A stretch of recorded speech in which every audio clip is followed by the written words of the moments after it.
Kasaragod motor വാഹന വകുപ്പിന്റെ fuse ഊരി KSEB 3 മാസത്തെ വൈദ്യുതി ബിൽ കുടിശ്ശിക വന്നതോടെയാണ് MVD ഓഫീസിലെ വൈദ്യുതി ബന്ധം KSEB വിച്ഛേദിച്ചത്.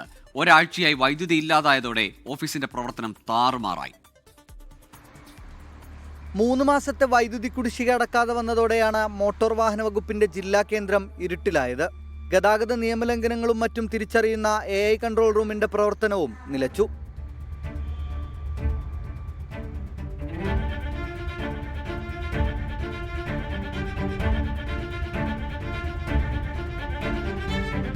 പിഴയൊടുക്കാനും മറ്റാവശ്യങ്ങൾക്കുമായി ഓഫീസിലെത്തുന്നവർ ഇതോടെ പ്രതിസന്ധിയിലായി. ധനകാര്യ വകുപ്പ് പണം അനുവദിക്കുന്നതിൽ കാലതാമസം വരുത്തിയതോടെ വൈദ്യുതി ബന്ധമില്ലാത്തതിനാൽ ഓഫീസിന്റെ പ്രവർത്തനം നിർത്തിവെച്ചെന്ന് ഉദ്യോഗസ്ഥർ നോട്ടീസ് പതിപ്പിച്ചു.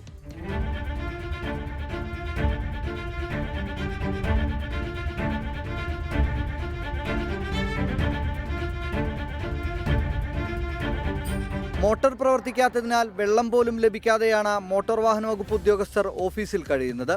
കാസർഗോഡിന് പുറമെ പാലക്കാട്, വയനാട് തുടങ്ങി 6 ജില്ലകളിൽ KSEB മോട്ടോർ വാഹന വകുപ്പിന്റെ ഫ്യൂസ് ഊരി എന്നാണ് വിവരം. 24 കാസർഗോഡ്. ലോകത്തെവിടെയായാലും ഏത് സമയത്തും 24 വാർത്തകളും ഓഗ്മെന്റഡ് റിയാലിറ്റി പാക്കേജുകളും എക്സ്പ്ലെയിനറുകളും വിശദമായി കാണാൻ ഞങ്ങളുടെ YouTube ചാനൽ നിങ്ങൾക്ക് സബ്സ്ക്രൈബ് ചെയ്യാം.